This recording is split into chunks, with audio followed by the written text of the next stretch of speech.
Maurimannullah. Saya Fitri Azizah. Saya Gatmilis Manahan. Saya Dea Clara Mai Christine Sijabat. Saya Suci Ramadhani. Kami dari kelompok 1, kelompok Public Speaking. Pada video ini kami akan menampilkan podcast terkait peran seorang pendidik IPA. Selamat menyaksikan. Bye.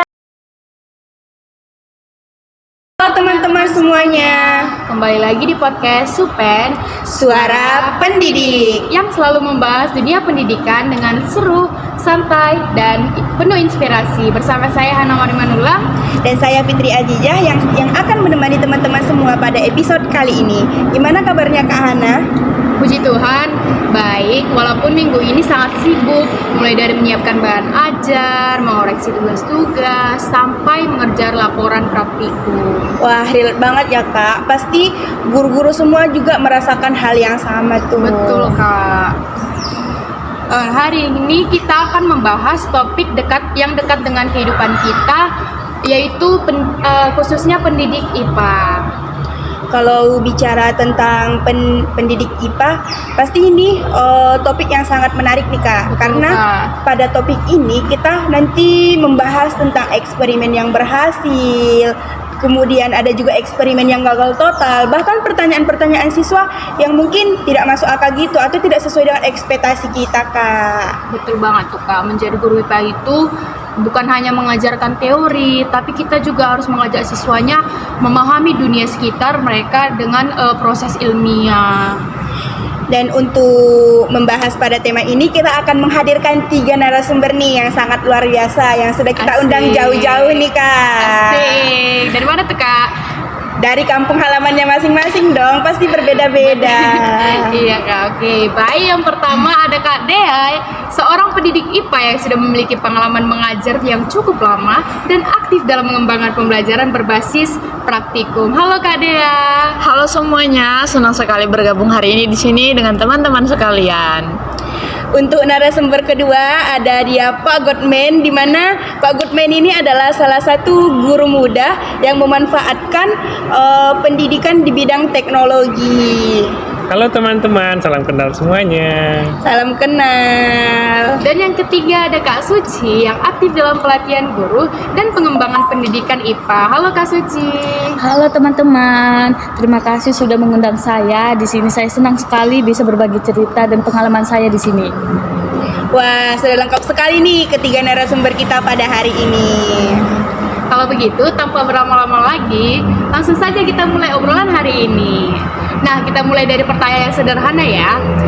Menurut Kak Dea, dari Kak Dea dulu ya, sebenarnya apa sih yang membuat Kak Dea ini memilih menjadi guru IPA? Kalau saya sendiri jujur ya, awalnya sejak sekolah dasar saya sudah memang suka dengan sains. Saya selalu penasaran kenapa sesuatu itu bisa terjadi, kenapa hujan bisa turun, kenapa tumbuhan bisa tumbuh, bahkan yang seperti dekat dengan kehidupan kita, kenapa listrik bisa mengalir. Nah, dari rasa penasaran saya itulah sekarang saya bisa bergabung dengan tenaga pendidik, khususnya pendidikan IPA di Indonesia. Wah, keren banget ya Kak. Ternyata Kak Dea ini sudah tertarik dengan IPA sejak kecil ya Kak. Iya, benar banget. Dan setelah mengajar, saya juga menemukan kebahagiaan sendiri. Saya senang ketika melihat siswa yang sulit mengerti menjadi paham mengenai suatu konsep. Menurut saya itu adalah kebahagiaan yang luar biasa. Terus saat momen, ternyata mereka paham, itu memang luar biasa ya. Betul, kadang satu senyuman siswa ketika mereka berhasil melakukan eksperimen, itu bisa menghilangkan rasa lelah saya setelah mengajar dalam seminggu. Betul, jadi kalau misalnya lah siswa kita ini kayak terlihat antusias gitu ya Kak. Jadi kita merasa kita itu berhasil gitu mengajarkan materi yang sudah kita ajarkan gitu. Bener ya Kak. banget, agak ada rasa kepuasan tersendiri bagi saya sebagai seorang guru ketika melihat siswa saya berhasil melakukan apa yang sudah saya ajarkan, apa yang sudah saya praktikkan. Saya memiliki kepuasan tersendiri. Beda halnya kalau misalnya kita ngajar terus kita bertanya, muridnya itu kayak nggak pernah dengar gitu, kayak nggak antusias lah dalam proses pembelajaran. Pasti kita itu merasa kita nggak berhasil menjelaskan materi itu. Pernah di posisi seperti itu sebagai seorang guru, tentunya saya merasa gagal. Berarti saya belum cukup mahir untuk menjadi seorang pendidik. Baik, bagus sekali ya Kak. Kemudian untuk Pak Godman, di Pak Godman ini kan masih tergolong guru muda nih ya kan? Gimana nih Pak Godman? Iya sih, saya masih tergolong relatif muda dan baru sih di dunia pendidikan di kalangan SMP paling. Nah, awalnya sih saya tidak ingin menjadi seorang guru nih, saya ingin menjadi seorang peneliti sih. Tapi ketika saya mencoba mengajar, hanya sekedar mencoba saja.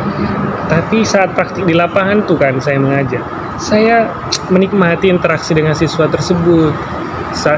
Cara saya berbicara ke mereka, saya tertarik dan merasa itulah tujuan hidup saya untuk menjadi seorang pendidik. Ada feedbacknya ya Pak? Iya betul. Jadi kira-kira yang paling menyenangkan itu ketika kapan sih saat interaksi dengan Ketika mereka menjawab pertanyaan saya dengan cara yang paling menyenangkan buat mereka, seperti antusias. Mereka sangat antusias menjawab pertanyaan dari saya. Saya nggak merasa nggak expect kalau cara mengajar itu menyenangkan itu sih. Atau karena LCD-nya itu tiba-tiba tidak berfungsi lagi ya Pak? Ya betul sekali sih, sering sekali sih. Kalau Kak Suci sendiri gimana ya? Nah, kalau menurut saya itu menjadi guru IPA itu sangat teristimewa dan sangat penting. Nah, di sini kita itu bukan hanya mengajarkan mengenai fakta, tetapi juga mengajarkan siswa itu bagaimana cara berpikir kritisnya dan juga dengan siswa bertanya, menganalisis, mengevaluasi dan juga menyimpulkan dari proses pembelajaran tersebut. Jadi banyak nih orang yang berpendapat kan Kak, kalau misalnya pembelajaran IPA ini kurang diminati karena misalnya pada pembelajaran fisika banyak nih rumus-rumusnya, pada pembelajaran kimia nggak menarik karena misalnya apa sih itu oksigen ini kan nggak bisa kita lihat tapi kan bisa kita rasakan. Itu merupakan salah satu tantangan, makanya mereka itu nggak suka pembelajaran IPA. Betul sekali, justru itu yang paling penting dalam pembelajaran IPA ya kan, karena itu proses berpikiran siswa itu secara ilmiah. Dari IPA ini siswa dapat belajar rasa ingin tahu dari mana mencari jawaban dan juga memahami dalam fenomena di sekitar mereka yang secara logis. Ngomong-ngomong nih Kak, soal cara berpikir ilmiah, menurut kakak-kakak semuanya atau menurut Bapak, apakah siswa sekarang ini masih memiliki rasa ingin tahu yang sangat tinggi terhadap sains seiring dengan berjalannya perkembangan teknologi gitu? Kalau menurut saya sendiri sih masih banyak ya. Bahkan masih banyak siswa itu yang pola berpikir kritisnya itu lebih tinggi. Hanya saja bentuk rasa penasaran mereka itu, bentuk rasa penasaran siswa yang sekarang dengan siswa yang dulu itu bisa dibilang tidak sama, berbeda dibandingkan yang dulu gitu. Berbeda seperti apa ya kira-kira Kak? Kalau dulu kan banyak siswa itu bertanya langsung kepada guru. Nah, kalau sekarang banyak siswa melihat misalnya dari video saja atau dari internet, kemudian datang kepada guru dengan beberapa pertanyaan lanjutan ataupun pertanyaan-pertanyaan mereka yang menurut kita nggak masuk akal. Nah, itu bagus dong ya kan Kak, dengan pertanyaan-pertanyaan yang mungkin di luar ekspektasi kita, yang mungkin murid itu dalam pikiran kita itu dia itu belum nyampe pikirannya ke sana gitu. Benar banget. Menurut Pak Godman gimana Pak? Kalau menurut saya sih teknologi saat ini sih sangat membantu. Tapi misalnya ketika menjelaskan tata surya itu kan, kalau siswa hanya menggambar di buku, mungkin siswa sulit membayangkan. Tapi ketika kita menggunakan simulasi itu kan, interaktif, mereka bisa lebih melihat pergerakan planet secara langsung sih. Nah, untuk Kak Suci gimana ya Kak? Nah, dari sinilah peran seorang guru IPA yang menjadi sangat penting. Karena guru IPA itu tidak hanya mengajarkan tentang materi, tetapi itu juga mengajarkan bagaimana verifikasi apa yang terjadi dari fenomena yang tersebut. Jadi kayak tugas guru itu guru IPA lah ya kan. Sekarang bukan hanya mengajar, tetapi juga kita harus membantu siswa untuk memilah informasi-informasi yang mereka terima dari luar ya Kak. Tepat sekali, begitulah kalau dalam pembelajaran proses pembelajaran IPA karena itu dia dapat dipahami dari fenomena, tidak hanya dilihat dari angka. Nah, apalagi nih banyak nih sekarang informasi baik itu lingkungan, kesehatan, bahkan teknologi yang beredar tanpa dasar ilmiah yang jelas. Misalnya, mereka itu belum tahu kalau yang beredar itu fakta atau hoax gitu. Bener banget, karena saya sendiri pernah menemukan siswa yang di mana mereka ini lebih percaya semua informasi yang mereka lihat di media sosial. Mereka percaya bahwa semua yang viral itu pasti benar, karena viral pasti benar begitu. Jadi mereka nggak ada menyaring gitu ya. Bener Jadi banget. semua apa yang udah yang viral di media sosial itu Tidak disaring, langsung disampaikan mentah-mentah kepada kita karena mereka berpikir bahwa semua yang viral itu adalah benar. Karena itu mungkin guru IPA juga harus lebih percaya sih bahwa semua informasi itu lebih mengajarkan literasi sains dan literasi digital juga. Betul ya, kita siswa itu harus memahami dan harus paham lah pokoknya mengenai literasi sains dan literasi digital yang benar supaya Ya, mereka betul. tidak mentah-mentah menerima informasi yang mereka dari- dapatkan dari media sosial ya. Oke, Ya, betul. menarik sekali. Berarti peran guru IPA ini enggak ini ya. cuman ngajar gitu. Iya, Benar banget. sangat luas ya perannya. Apalagi Betul sekali. sekarang peran guru IPA itu semakin luas, tidak hanya mengajar tapi juga harus memverifikasi apa yang dilihat Betul. siswa, apa yang ditanyakan siswa, padahal sebenarnya itu nggak berkaitan dengan topik yang kita ajarkan. Sudah betul kayak sih. ini ya, sudah kayak chat gapca ya, gapca untuk verifikasi. Benar banget. Untuk selanjutnya kita akan masuk ke tantangan. Menurut kalian nih, kakak-kakak sekalian, tantangan terbesar guru IPA saat ini apa sih? Untuk Kak Dea duluan boleh? Kalau dari saya sendiri sebagai tenaga pendidik yang sudah cukup lama mengajar, tantangan yang paling besar hingga sekarang adalah fasilitas pembelajaran yang masih sangat memadai. Seperti yang kita ketahui bahwa fasilitas mengajar di Indonesia itu masih sangat tidak merata. Banyak di sekolah-sekolah ada laboratorium, tetapi hanya ada namanya saja. Kadang ada alatnya tapi rusak, bahkan tidak ada alatnya sama sekali. Jadi menurut saya tantangan yang paling berat adalah fasilitas yang masih sangat memadai dan sangat terbatas. Untuk di sekolah kakak mengajar, apakah fasilitas laboratoriumnya sudah Memadai gitu. memadai kah? Iya. Seperti yang saya katakan tadi, ada laboratoriumnya tetapi tidak ada alat-alatnya. Jadi untuk solusinya itu Apakah jadi kakak mengajukan permintaan untuk kepala sekolah untuk memadai fasilitas laboratorium yang ada di sekolah kakak ajarkan? Kalau untuk permintaan mengenai pengadaan fasilitasnya pasti ada, cuman untuk sekarang belum terlaksana. Jadi untuk mengatasi, kita sebagai pendidik IPA harus menjadi sangat kreatif. Jadi kadang-kadang kita bisa menggunakan alat-alat sederhana untuk membantu kita menjelaskan konsep sains yang sedang kita ajarkan. Contohnya kira-kira seperti apa ya kak? Kalau dari pengalaman saya pernah mengajarkan konsep tekanan dengan menggunakan aqua dan sedotan. Jadi walaupun dengan alat-alat yang terbatas, masih banyak kok siswa yang terlihat antusias dengan penjelasan materinya. keren banget ya Kak. Jadi alat-alat yang Sederhana, ya. alat-alat sederhana, alat-alat yang tidak ada di laboratorium ini dengan alat-alat sederhana yang ada di kehidupan sehari-hari bisa Kakak manfaatin. Jadi guru IPA ini juga harus kreatif ya Kak. Iya benar banget, karena kan tidak semua sekolah memiliki fasilitas yang sama. Jadi kita sebagai guru harus mampu beradaptasi dengan kondisi-kondisi yang ada. Betul. Fasilitas laboratorium ini juga pasti di kota dan di pedesaan pasti Sangat berbeda berbeda ya ya, Kak. Kak. Benar banget. Berbeda. Pastinya yang di desa itu masih terbatas banget ya. Bahkan mungkin pun tidak ada laboratoriumnya ya kak. Nih, saya sih pernah bertemu seorang guru yang membuat alat peraga sendiri kan, menggunakan barang-barang bekas tuh. Nah, hasilnya itu ternyata sangat efektif membantu siswa memahami konsep IPA.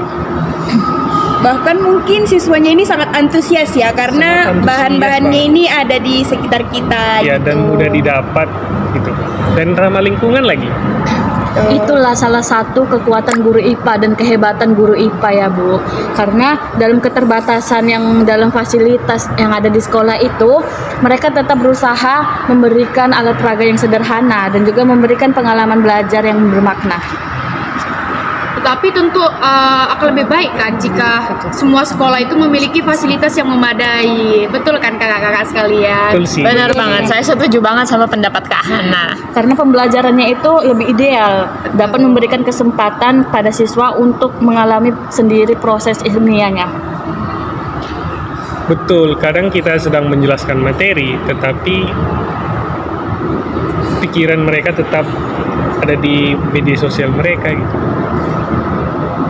Karena sekarang itu siswa-siswa banyak ini ya ke distraksi ya namanya ya. Iya, benar banget. Mengganggu fokus pembelajaran di kelas. Contohnya mungkin bisa gara-gara handphone nih kan. Biasanya kan mama sekarang tuh masalah apa-apa pun sekarang handphone pasti.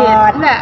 Masalahnya pasti handphone pasti masalah kan. Benar. Kadang siswa di kelas itu jiwanya di situ, tapi raganya di situ, jiwanya udah di media Jiwanya sosial, melayang. ada yang di game, ada yang di rumah, Velocity-an gitu. itu ada yang velocity, jiwanya diam tapi hatinya udah gini-gini. Nah, betul tuh Kak.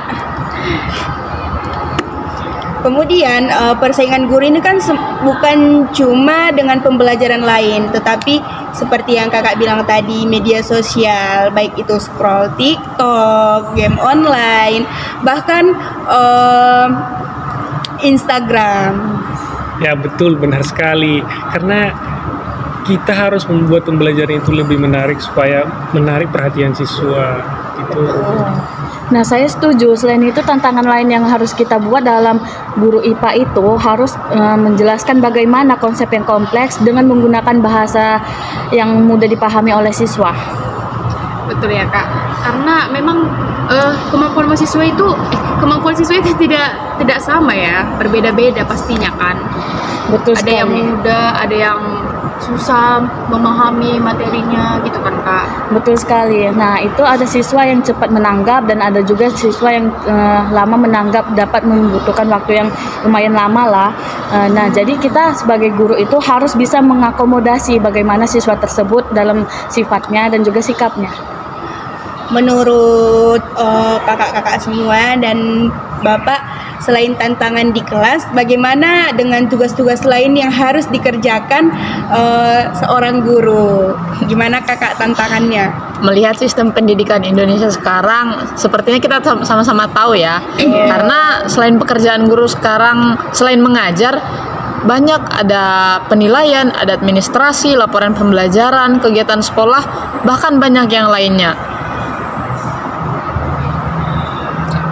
Nah, kadang setelah pulang sekolah pun pekerjaan masih berlanjut di rumah, ada pekerja sampingan seperti berternak gitu, demi menghasilkan penghasilan tambahan, karena gaji seorang guru kan kita pasti tahu sangat kecil gitu. Jadi memang tidak sesederhana itu yang terlihat di luar ya kita ini. Iya, benar banget. Mungkin orang-orang di luar sana menganggap kita kerjanya sangat mudah, cuma mengajar siswa selesai. Ya betul. Mereka tidak tahu di balik-balik semua pekerjaan kita yang ada Banyak pekerjaan tantangan. sampingan. Iya betul sekali ya Pak. Terus Saya rasa banyak nih guru yang bisa memahami situasi tersebut nih.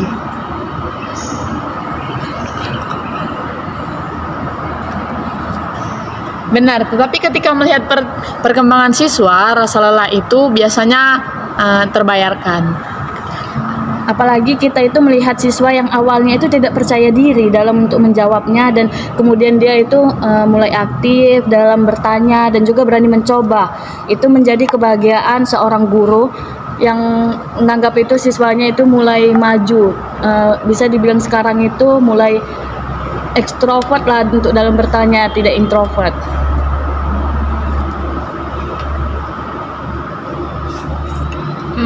nah ini segmen yang paling kutunggu-tunggu nih. Apa tuh kak? Apa tuh Kak? Betul. Penasaran Kak? Penasaran banget tuh, karena suaranya makin kecil. Makin Baik. penasaran tuh. Sebelum kita ini paling yang saya tunggu-tunggu. Kenapa? Karena di sini kami akan mengulik-ngulik cerita apa itu kak? Cerita Rahasia-rahasia yang ada di baik di kelas. proses pembelajaran oleh kakak-kakak sekalian. Cerita-cerita lucu nih, cerita-cerita lucu saat adanya proses pembelajaran di kelas. Gimana tuh dari Kak Dea dulu? Saya punya satu cerita nih, waktu ngajar konsep fotosintesis. Ada siswa yang bertanya, Bu, kalau tanaman makan sinar matahari, tanamannya bisa kenyang nggak? Terus kakak jawab apa? Belum selesai, karena dia lanjut nanya, kalau malam berarti tanaman lapar ya, Bu? Kemana-mana ya pertanyaannya. Lucu banget ya. Sampai kemana-mana pertanyaannya. Kalau Pak Gomen gimana? Pengalaman lucu saya sih pernah melakukan praktikum tuh dengan menggunakan praktikum gunung meletus menggunakan baking soda dan cuka tuh. Nah, ketika saya sudah mengukur semuanya dengan pas, ada siswa diam-diam memasukkan cuka lebih banyak tuh. Terus Waduh, gimana tuh Pak? Nah, akhirnya letusannya itu benar-benar keluar dan wadahnya mengenai baju saya. Bus katanya. Baju saya pun kotor gitu. Tapi Terus banget ya, Pak? iya, Terus dong. reaksi muridnya gimana ya Pak? Reaksi muridnya itu mereka tepuk tangan sih melihat letusan itu sangat besar dan mereka tertawa melihat baju saya sudah kotor gitu. Sudah kotor dan Siswanya menyengat. ngomong apa tuh, Pak? Kok bisa gitu Pak? Ih, menarik sekali katanya gitu.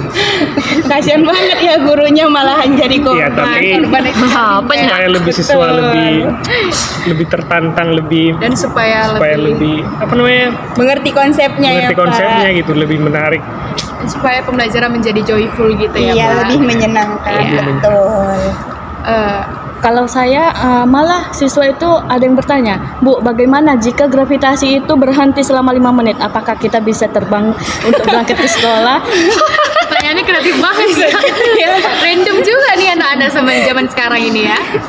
Terus kakak jawab apa tuh? Nah, saya jawab lah, kemungkinan besar ini kita justru panik dulu sebelum sempat berangkat ke sekolah. Ya juga ya kan, kita masa melayang-melayang. Ya, taunya kita nggak nyampe sekolah, kita taunya sampai ke Amerika. Gitu juga bayang-bayangnya ya. Memang siswa ini kadang membuat kita merasa terhibur, yang kadang mood kita lagi rusak, tapi kita udah masuk ke kelas bisa nih mood kita bagus kembali. Setuju banget. Dengan pertanyaan-pertanyaan randomnya ya. Kadang mereka juga memberikan pertanyaan yang di luar nalar kita sih. Betul. Yang tidak diduga-duga gitu. Yang membuat kita harus lebih berpikir gimana nih jawabannya gitu kan. Dan kadang kita bahkan tidak bisa menjawab pertanyaannya. Ya betul, kita Betul. dipaksa belajar lagi. Itu betul Dit. Dan justru itulah menjadi pekerjaan bagi guru IPA itu agar lebih menarik. Betul sekali. Di situ sisi menariknya sebagai seorang guru itu. Baik, sebelum kita tutup, saya ini mau minta tips nih dari ketiga narasumber kita hari ini. Yang pertama dari Kak Dea, boleh? Kalau dari saya sendiri, pesan saya jangan pernah takut untuk mencoba sesuatu, jangan pernah takut untuk mencoba metode baru. Karena seperti yang kita tahu kan, pembelajaran IPA ini sangat cocok untuk eksplorasi dan berbagi eksperimen yang dekat dengan kehidupan kita sehari-hari. Jadi tidak perlu takut untuk mencoba metode-metode yang baru. Wah, menarik banget ya. Jadi tips dari Kak Dia ini bisa nih guru-guru di luar sana bisa melakukan tips yang dilakukan oleh Kak Dea. Jadi pembelajaran baru nih. Kalau dari Pak Godman gimana Pak? Kalau saya sih jangan takut untuk bereksperimen sih, karena dari eksperimen yang gagal itu kita dapat belajar lagi supaya mendapat eksperimen yang lebih bagus lagi dan dapat menerapkannya ke siswa dengan lebih baik lagi. Gitu aja sih. Keren ya. Bahkan dalam sains itu, kegagalan itu dapat menghasilkan penemuan baru ya Pak? Iya betul. Jadi peneliti baru. Iya. Memang Bapak ini pengen jadi peneliti banget ini. Iya dong. Itu adalah cita-cita saya sebelum menjadi seorang guru. Bagus, keren Untuk- banget ya Pak. Iya Untuk dong. Kak Suci, apa tipsnya? Nah, pesan saya untuk murid-murid, jangan berhenti terus belajar, karena dunia sainsinya ini dapat terus berkembang, karena dunia sains ini dengan alat peraga tidak membosankan, karena kan siswa itu memandang IPA itu terlalu banyak angka. Nah, jadi kami ini dari guru harus juga memperbarui pengetahuan siswa dan juga keterampilan siswanya. karena IPA ini kadang abstrak, banyak rumus-rumusnya gitu Iya ya. sih. Benar sekali. Pendukung supaya dia tidak terlalu abstrak ya Kak. Iya, benar Selakuan Supaya eksperimen gitu. Supaya siswa itu tidak takut untuk mencoba dalam pembelajaran IPA. Betul. Untuk Perhatian lebih mereka. mudah ya memahaminya konsepnya. Nah, tadi kan udah ada tips nih. Jadi untuk harapan pendidikan IPA kedepannya gimana Kak? Mulai dari Kak Dea dulu deh. Sepertinya jawaban saya ini adalah jawaban dari tantangan yang saya hadapi tadi ya. Jadi harapan saya ke depannya untuk pendidikan IPA adalah semoga semakin banyak sekolah yang memiliki fasilitas pembelajaran yang lebih memadai. Karena seperti yang kita tahu bahwa fasilitas pembelajaran itu merupakan salah satu faktor pendukung untuk membantu siswa memahami materi yang sedang diajarkan, untuk membantu siswa lebih memahami konsep. Jadi harapan saya semoga fasilitas-fasilitas pembelajaran di Indonesia itu lebih memadai. Nah, satu hal lagi tuh, teknologi juga harus dimanfaatkan lebih baik lagi supaya lebih interaktif dan inovatif lagi. Dan saya berharap ini semoga semakin banyak siswa yang mencintai sains secara berpikir kritis, karena lewat pendidikan IPA ini siswa tidak hanya belajar tentang teori saja, tetapi juga siswa dapat memecahkan masalah dan juga memahami dunia dengan cara berpikir ilmiahnya. Betul sekali ya Kak, dari memenuhi fasilitas laboratorium, kemudian menggunakan teknologi yang memadai juga yang sesuai dengan dan untuk mempermudah konsep Ya, IPA yang seiring diajarkan dengan perkembangan zaman ya Kak. Ya, dan dari situ juga untuk memunculkan Rasa kemampuan cinta. berpikir kritis dari siswa tersebut. Betul. Sekali. Oke. Luar biasa sekali ya obrolan kita hari ini. Banyak sekali cerita, banyak pelajaran yang didapat, dan tentunya banyak inspirasi yang kita ambil dari percakapan kali ini. Sebelumnya terima kasih banyak untuk Kak Dea, Kak Suci, Pak Godman yang sudah banyak berbagi pengalaman, bahkan berbagi ilmu untuk kita semua. Terima kasih kembali, sungguh Terima senang kasih. bisa ikut berbincang dengan teman sekalian hari ini. Semoga bermanfaat Kak. untuk siswa-siswa IPA. Iya Kak. Oke. Dan untuk teman-teman pendidik dimanapun kalian berada, tetap semangat dalam mendidik generasi masa muda. Karena setiap eksperimen yang gagal, bahkan eksperimen yang berhasil, pertanyaan-pertanyaan siswa itu dapat mendukung pembelajaran kita ke depannya. Sampai jumpa di episode berikutnya. Tetap semangat, tetap menginspirasi, dan tetap mencintai dunia pendidikan. Salam podcast Supen, Suara Pendidikan.